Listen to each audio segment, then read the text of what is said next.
Good morning, Your Honor. Good morning. There's more to writing than just recording the facts. There's what's called fiction, art. Some people can turn their memories, the images that haunt them, into transcendence, freedom, almost. The purging, it creates a lightness, a light, almost. Jennifer Farber Dulos wrote those lines in a play in 1996. She was a gifted and singularly perceptive writer and my dearest friend for almost 30 years. She was the maid of honor at my wedding, and 12 years later, she stood with me at my husband's wake. After his death, she was my emergency contact. We talked to and wrote to each other about everything under the sun and supported each other artistically, intellectually, emotionally, unconditionally. When Jennifer redid her will in late March of 2017, she asked me to be her healthcare proxy. She trusted me, as she put it, to know when to shut it down. The scenarios I reluctantly considered at the time: a terrible accident, a terminal disease, do not even come close to the depraved, meticulously planned, brutal murder of Jennifer in her own garage, the desecration and disappearance of her body, the discarding of her bloody clothing in garbage bags destined for a landfill. Those images, everything I witnessed at the defendant's trial, all the missing pieces of evidence and actions in between that we have to imagine swim in my mind every day. Beginning on May 24th, 2019, as you have heard, and continuing seamlessly for 5 years, a group of us, Jennifer's close friends, have supported Gloria Farber in the raising of Jennifer's 5 children. We have all overhauled our lives, our relationships, our careers to create a safe, trusted, loving home life for them. I cannot imagine doing anything else. I hope that gives a sense of the strength of Jennifer's love and friendship. I tried to live out her values in my relationships with each of them, especially those of empathy, kindness, love of literature and humor, and respect for their individuality. I feel a duty to keep her memory and spirit alive for her children, not only by relating stories, but through sharing books, films, plays, music, and experiences that spoke to her so that she can continue to reach them. On that first weekend that Jennifer was missing, I also became the media spokesperson for our group of family and friends. I am not a public relations professional. I am a writer, and I was impelled to use my skills to represent our friend, to be an insightful, trustworthy voice for her family and loved ones amid the increasing media interest. Jennifer was a deeply private person. The extensive media coverage, the digging into her life and the lives of her family members, the proliferation of her photos online would have horrified her. I feel compromised each time I issue a statement or participate in an interview, yet I'm committed to being a voice for Jennifer and to protecting her family's privacy. In so doing, I have become a public figure.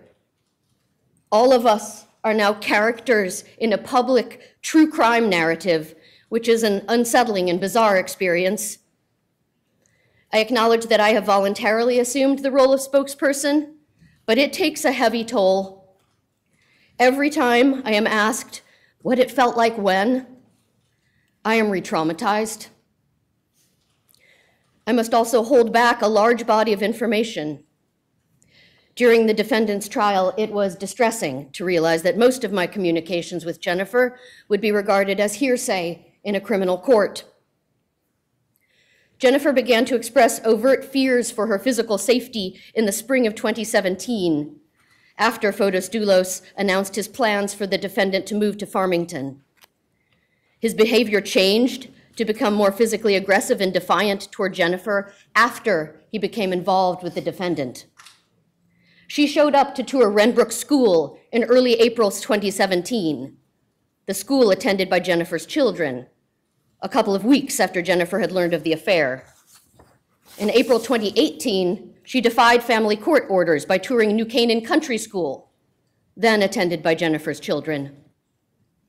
This was not proactive legwork on behalf of her child. These were acts of aggression toward Jennifer. Because this information would not be admissible as evidence, I was not able to stand up for Jennifer to relay her experiences and voice her fears that the defendant was trying to replace her. On May 24th, 2019, the defendant collaborated on the plan to kill Jennifer by transporting, unlocking, and operating her partner's phone while he murdered Jennifer in New Canaan. Then she actively participated in the destruction of evidence, which delayed the murder arrests until January 2020.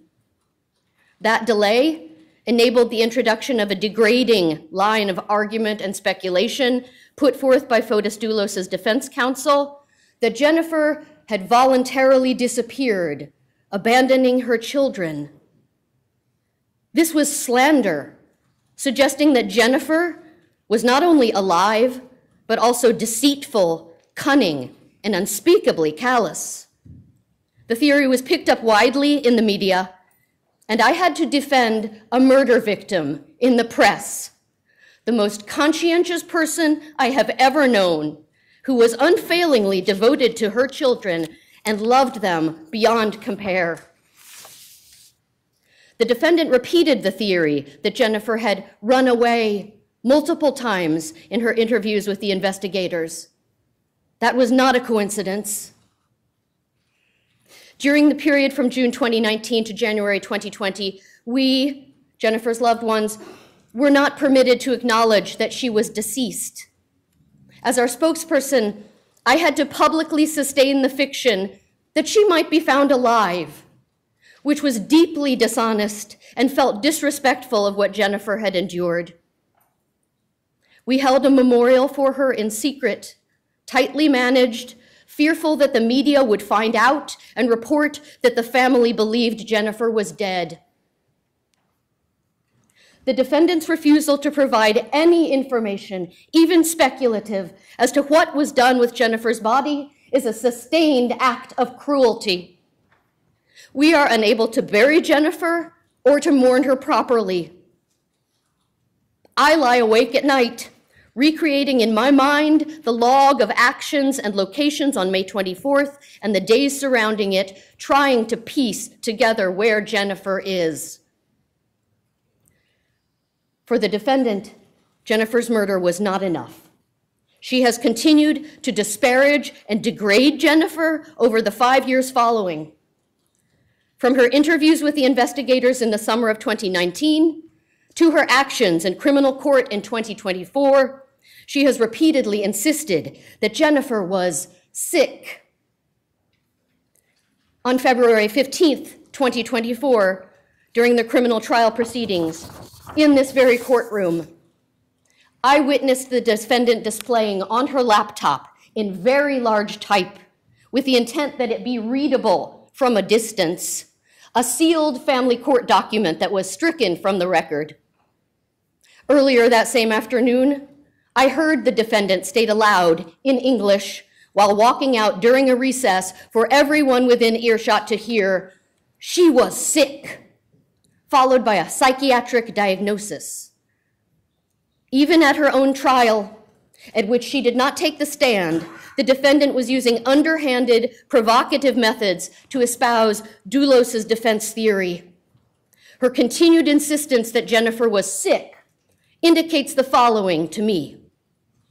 After that discredited document had failed to get them what they wanted in family court, which was custody of the children, the defendant and her partner were still depending on it for their defense, to support the notion that Jennifer had run away. These actions by the defendant occurred weeks after Jennifer's blood-saturated shirt, her brassiere dyed maroon with her own blood, both garments cut down the front, were presented as evidence. I urge you to apply the maximum sentencing to the defendant.